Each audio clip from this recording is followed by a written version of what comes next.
Wali ko, kung iisa lamang ang inyong memory verse, yun na yun. Tama ba?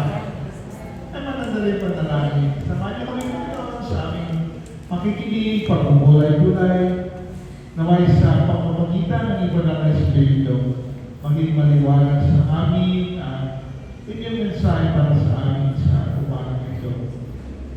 Hindi lang nawa namin nawa nito, kundi may matanggap makikinan tayo sa buhay. Amen.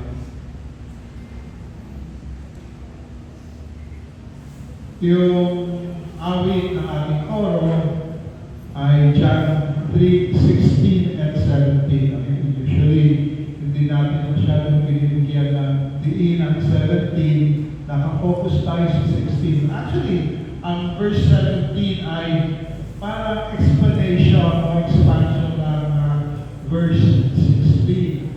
So, yung verse 16 ay yung malaglapi na lamang ang pag-ibig ng Diyos sa mundo na kanyang pinadala ang kanyang buntong na anak upang sino mang sumampalataya sa kanya ay hindi mapahamak kundi magkaroon ng buhay na walang hanggan.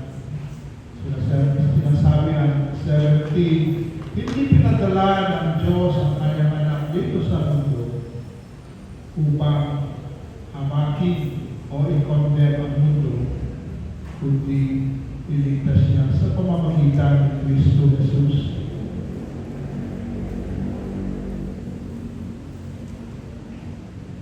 At ito ang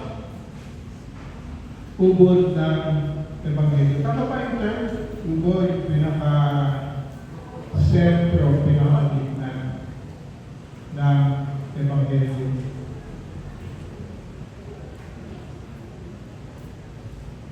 Tingnan natin ang ating binasang kwento sa bagay ito.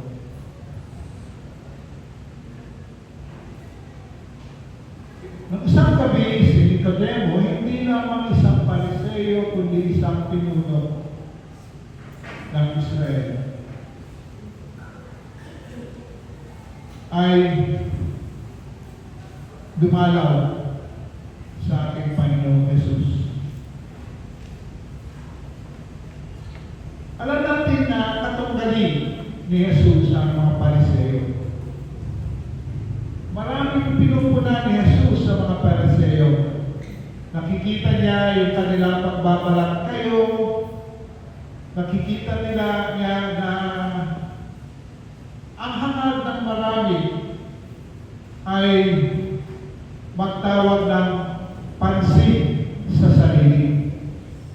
Kaya kung sa inyo na dito noong Ash Wednesday, maalala ninyo mga bilin ni Jesus, kung kayo ay nananalangin, huwag kayo manalangin na nagtatawag ng pansin sa sarili, kundi magtago kayo sa inyong sibig.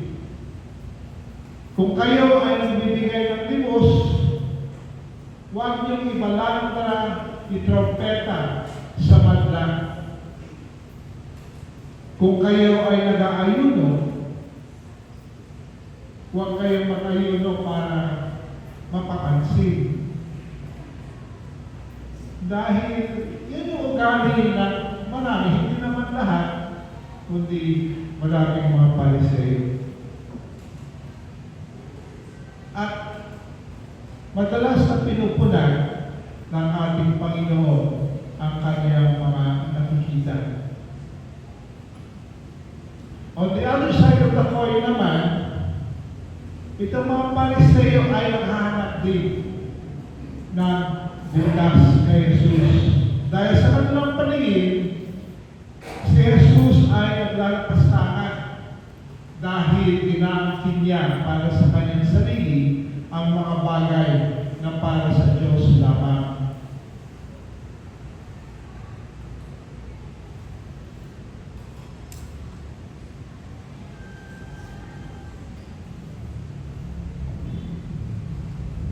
At dahil doon sa nakikitang pagiging magkatunggali si Jesus at mga Pariseo, ayaw ni Nicodemo na malaman ng iba na siya ay lumapit kay Jesus. Lalo na nung sinabi niya, Rabbi, alam ko na ikaw ay galing sa Diyos. Dahil hindi magagawa ng taong hindi galing sa Diyos ang mga himalang ginagawa mo.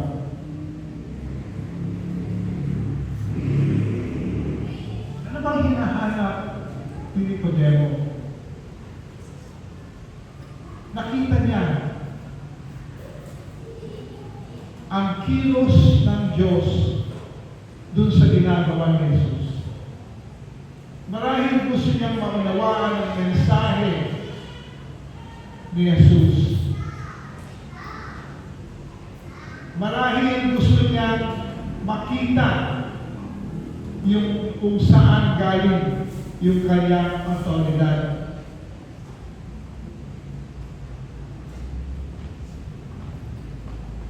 Talos ni Jesus ang isip ng tao. Talos niya ang puso ng tao. Alam niya ang hinaharap ni Nicodemus. Alam niya ang kulang sa buhay niya. Kaya hindi na niya pinahaba yung discussion. Agad-agad niyang sinabi, maliban ko ipanganak uli ang isang tao, hindi niya makikita ang paghahari ng Diyos.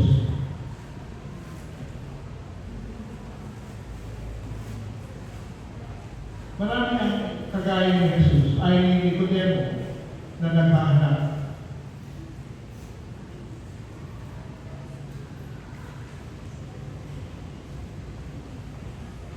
Ito ay bahagi din ng aking kasaysayan ng aking paglalakbay sa pananampalataya.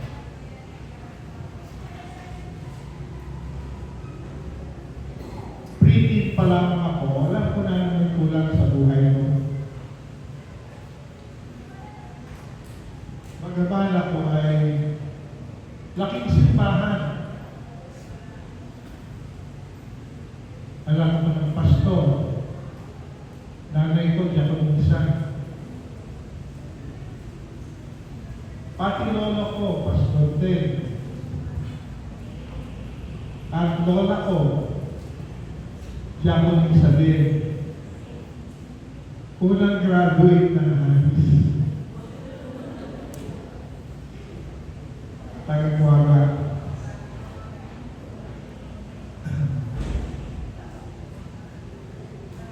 Pero alam ko na may kulang na lang hinahanap.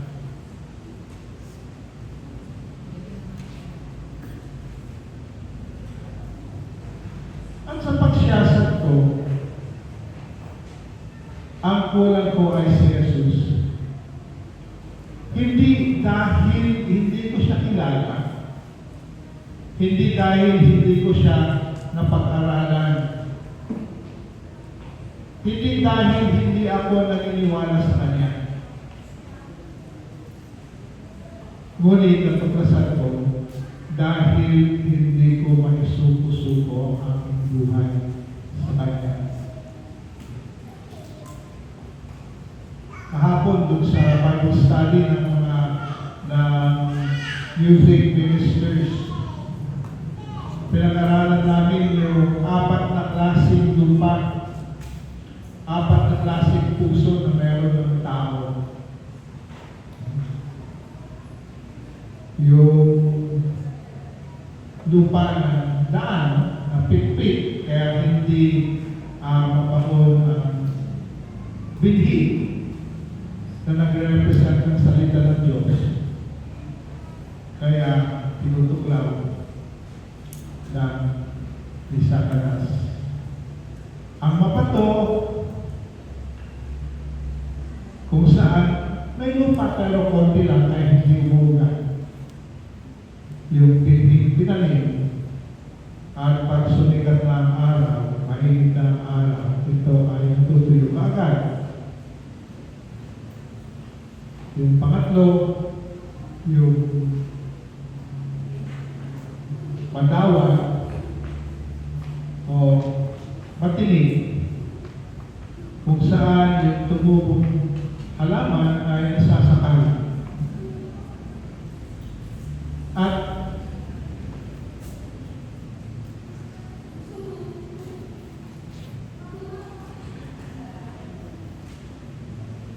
At yung matabang lupa. Karamihan na mga share, nakita nila sa kanilang sarili dun sa madawat na lupa. Yung concerns of this world ang siyang sumasakal sa salita ng Diyos. At siguro ng panahon na yun ay ganun din ako. Hindi ko maisuko yung aking buhay sa Panginoon dahil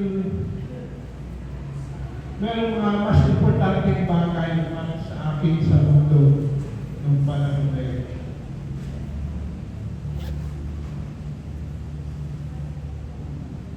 Alam ni Jesus, may hinahanap si Nicodemo na hindi man niya alam kung ano yun, alam niya na napakahalaga yun. Kailangan niya.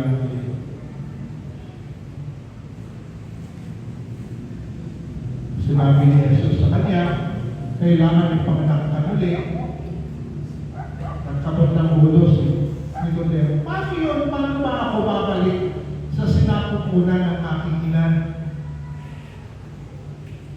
Para ipanganak ulit.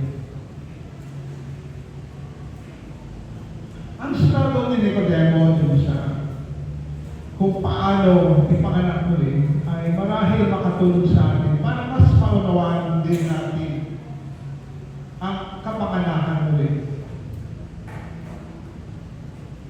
Kung ito ay hindi pa natin nauunawaan.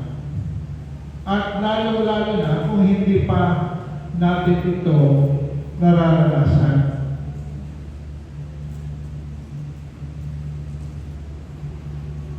Kailangan ipanganak sa tubig at espiritu.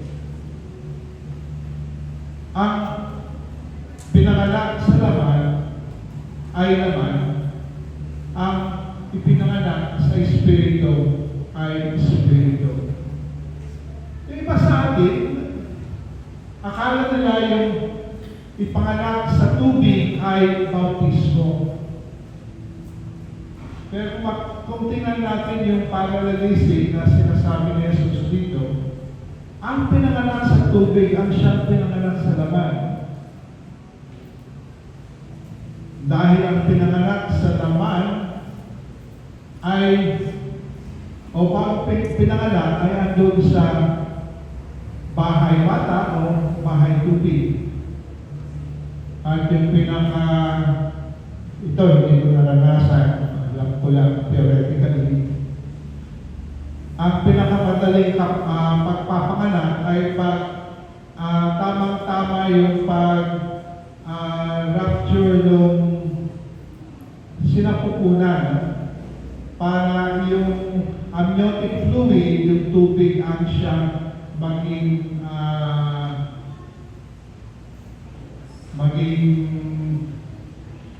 tawag doon, pampadulas habang lumalabas yung bata. So lahat tayo ay pinanganak na sa laman. Kailangan ipanganak din tayo sa espiritu.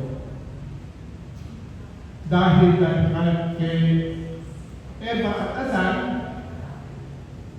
ang ating diwa, ating espiritu ay patay. Tayo ay buhay sa laman, pero kailangan buhayin din ang ating espiritu.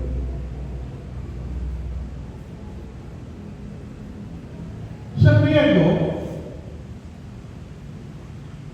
ang ipanganak muli o ang muli, ay pareho sa ginagamit na taas.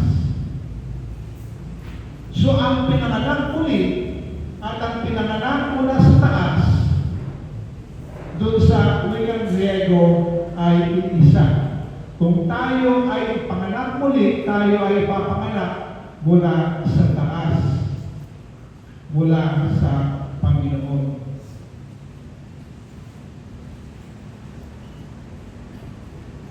Kaya makakatulong din sa atin kung tingnan pa natin ang isang termino na Griego. Sa Griego, ang diwa at hangin ay pareho pneuma.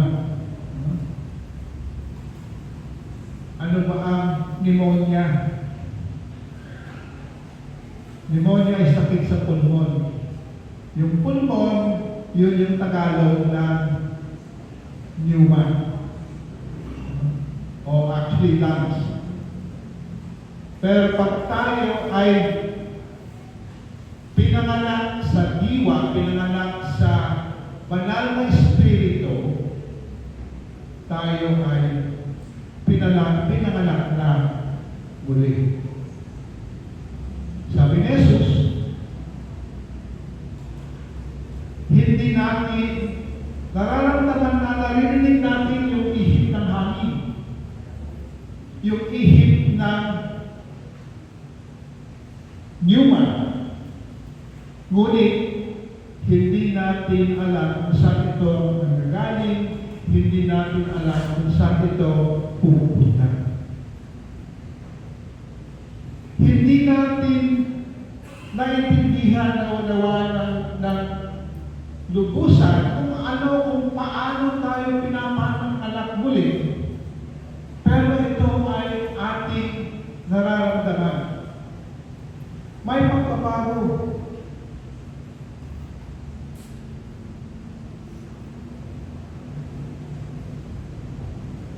Nararamdaman natin yung epekto nito. Kagaya ng aking pagkakataon. Nangaten ako dun sa mga CI at pinagpatotoo na kababaihan kung paano niya nakilala ang Panginoon. Hindi ko nga alam kung sinabi ko pa sa loob ko, ito na ang Panginoon. Pero dama ko ang kanyang pag-akting sa akin, kanyang pag-yakap sa akin, kanyang pagsakop sa akin. At mula noon, alam ko na ako'y kanya sa isang napakalalim at napakalalim na panahon. Doon sila na sa isa naming simbahan o isang simbahan na pinaglingkuran namin.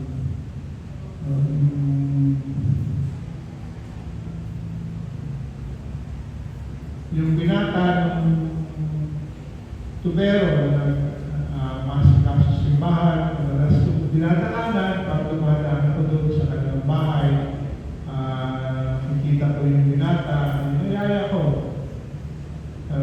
Ilang taon na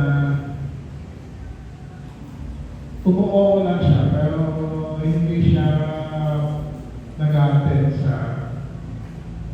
hindi siya pupunta sa simbahan. Hanggat inayayaan siya ng isa sa aming mga kabataan na barkada niya at naging active siya sa simbahan hanggang nag-attend siya ng summer camp, nag-attend siya ng Christmas Institute, at later on nag-attend siya ng confirmation class. Bahagi ng ginagawa ko sa confirmation class ay sinigurado ko kung sila ay tumanggap sa Panginoon o hindi. At nung binuksan niya ang kanyang puso sa Panginoon at sinabi kanyang ako ay iyo, tahimik siya, nakatingin sa sahig. Hinayaan ko una, pero medyo tumatagal-tagal na, medyo kinabahan na ako. Sabi ko, okay ka ba? Sabi niya, kung alam na ganito pala, nung pa sana ako tumanggap sa iyong anyaya. Noon ko pa sana pinagbigyan ang iyong invitasyon.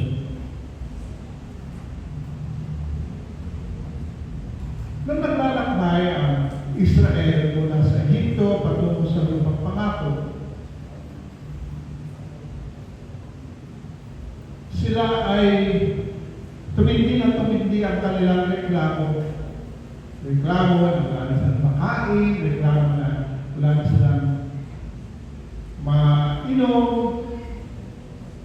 Ang tinanong nila, si Moises, dinabas nyo ba kami dito para lang mamatay dito sa ilang? At dahil sa kanilang pagkakasala laban sa Panginoon at kay Moises, nagpadala ang Diyos ng mga ahas para tumuklaw sa kanila. At sila ay nagkakamatayan. Hanggang nagsisi sila, dinapitan nila si Moises, at nanalo si Moises, at sinabi ng Diyos kay Moises, gumawa ka ng tansong ahas, ilagay mo sa kahoy na aso, at kung sino mang titingin doon sa tansong ahas, sila ay maliligtas mula sa tuklaw ng ahas. Sabi ni Jesus, kung paano tinaas ang tansong ahas sa ilang, kailangan din itaas ang anak ng tao. Para tayo ay maligtas, kailangan itaas si Jesus sa krus upang angkinin ang ating makasalanan, upang tayo ay makaranas ng kapatawaran.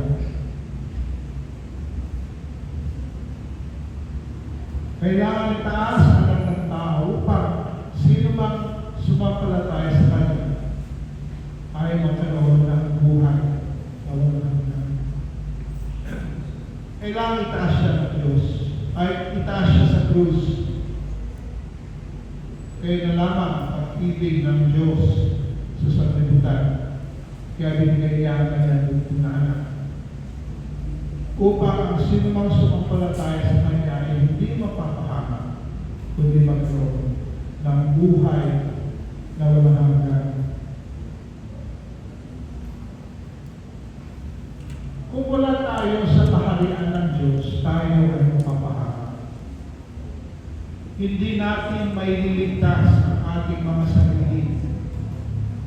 Kailangan ang Diyos ang gumawa ng paraan.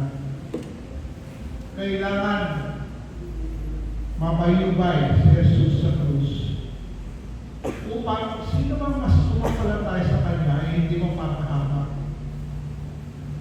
Upang ang sino mang sumampalataya sa Kanya ay may panganak muli.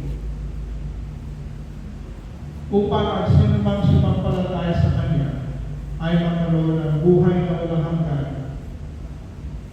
At ang sino mang sumampalataya sa Kanya ay papasok sa Kanyang kaharian.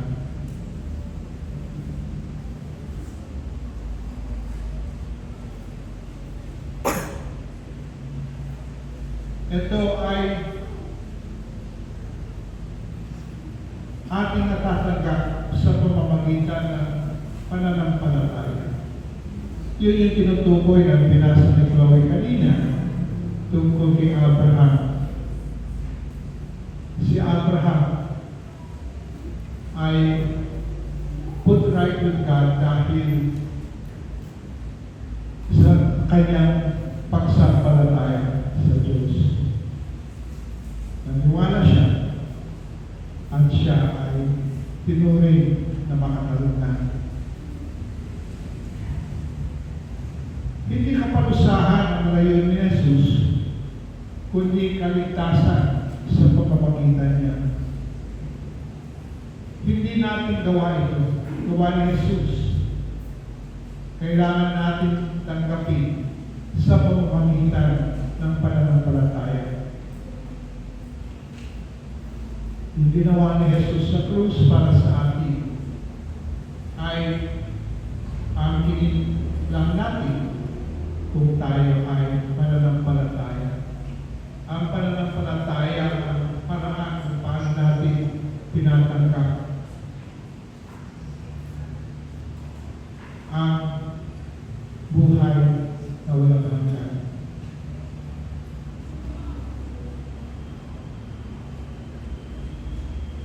Ang pulubig ito sa pamagitan ng kamay ng pananampalataya ay tinanggap ang handog ng ating Panginoon Jesus ng buhay na walang hanggan. May panganak na ba kayo? Hindi. May panganak na ba kayo mula sa taas? May panganak na ba kayo sa Espiritu? Hindi man natin lubos na maunawaan, hindi man natin naintindihan ang proseso. Hilingin natin na kung hindi pa tayo sigurado o hindi pa ganap ang ating pagkabuhay muli o kapanganakan muli, hilingin natin sa Diyos na alisin niya ang namang balaki sa ating pagsuko ng ating mga sarili sa Kanya. Dahil tanging sa pagsuko natin ng ating sarili, ating matatanggap. Dahil ang pagsuko ng ating sarili ay paraan paano tayo nananampalataya sa Kanya. Hindi tayo makakapanampalataya sa Diyos na hindi natin sinusuko ang ating sarili. Ang paraan pagpanampalataya sa Diyos ay pagsuko ng ating sarili.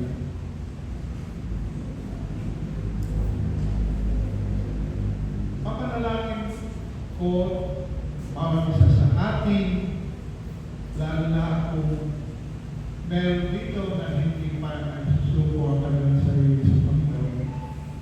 Pagkatapos ay ko kayo dahil panalangin ang isang panalangin ng pagbukas ng puso, pagtanggap, pagsuko. Kaya manalangin. Di ba namin lubos na naunawaan ang Panginoon na nasa inyong kamay at hindi sa amin ang buhay na walang hanggan.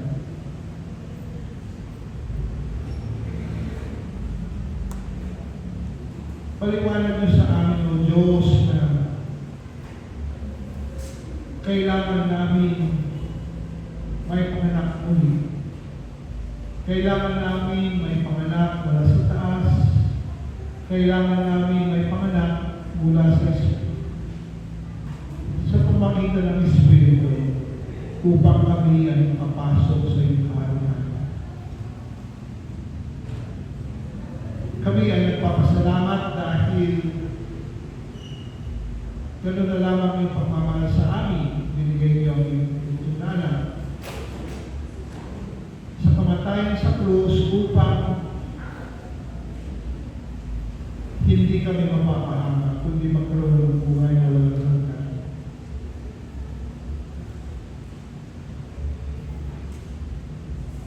Kung kami ay sasampalataya sa Kanya, malalang isuko namin ang aming mga sarili sa Kanya. Aming pinapadalangin ng Diyos, meron man kahit isa lang na andito sa komunikasyon ito ngayon, na hindi pa naisusuko ang kanilang puso, kanilang buhay, kanilang sarili sa iyong anak. Hindi pa lubos na sumasampalataya sa Kanya. Alisin niyo ang anumang malaki, alisin niyo man ang anumang hadlat. Malapit sa pag-unawa, kaisipan, Malaki dahil meron siyang inaalagaan, pinaprotektahan, tinatago. Malaki dahil may mas mahalaga sa ngayon. Aming pinapanalangin o Diyos na kalisin niyo ang mga malaki ngayon. Ang maging maluwag ang taos sa kanyang puso. Ang pagsuko sa iyo dahil kayo ang siya gumagawa ng daan para dito. Sa bahay ng Panginoon, ang iyong mga anak sa panalangin upang maranasan nila ang kaganapan na pag-ibig inyong anak bilang sa lapan, hindi sa diwa. Aking inaanyayahan, sinibang, handa, manampalataya ng lubusan sa Panginoon at tanggapin ang buhay na walang hanggan na sumunod sa akin sa panalangin na ito. Aking Diyos at Ama, ako'y nagpapasalamat sa iyo dahil mahal mo. Ako'y nagpapasalamat at binigay niyo ang manangin sa Kristo Jesus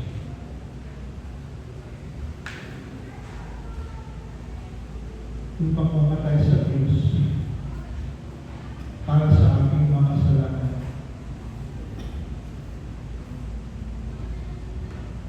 Kung meron mga malaki sa aking puso o kaisipan na humahadlang sa aking pagsuko sa iyo, alisin ito, Panginoon. Gawin niyang maluwag at madali para sa akin. Nabitawan lang ang aking kasalanan. Bitawan lahat ng aking bisyo. Palayain mo ako mula sa lahat ng humahawak at bumibihag sa akin.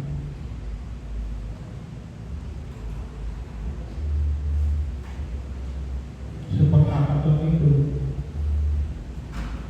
sinusuko ko ang aking sarili sa iyo. Binubuksan ko ang aking puso. Binubuksan ko ang aking buhay upang kayo pumasok, manahan, at mag-aari. Sa pagtanggap ko sa iyo, tinatanggap ko ang buhay na walang hanggan. Tinatanggap ko ang iyong banal na Espiritu upang lumabay at lumubay sa akin. Kayo humawak sa akin. At sa mga pagkakataon na ako ay nanghihina, nang lulupay-pay, at marahil bumitaw sa iyo. Huwag niyo akong bitawan. Umaasa ako sa iyong pangako na kailanman hindi niyo ako iniwanan o bitawan. Salamat. Ako pinanganak na muli sa pamamagitan ng banal na Espiritu. Amen.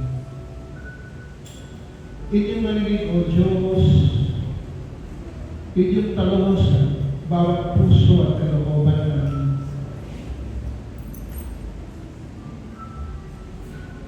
gawin yung ganap o Diyos ang aming mga panalangin upang kami nagkaroon ng kasiguraduhan ng buhay na walang hanggan. Upang mapatunayan namin ang makapagpatotoo kami na kami ay pinanganak doon sa pangalan ng anak ng Panginoon sa Kristo Jesus, ang aming Panginoon.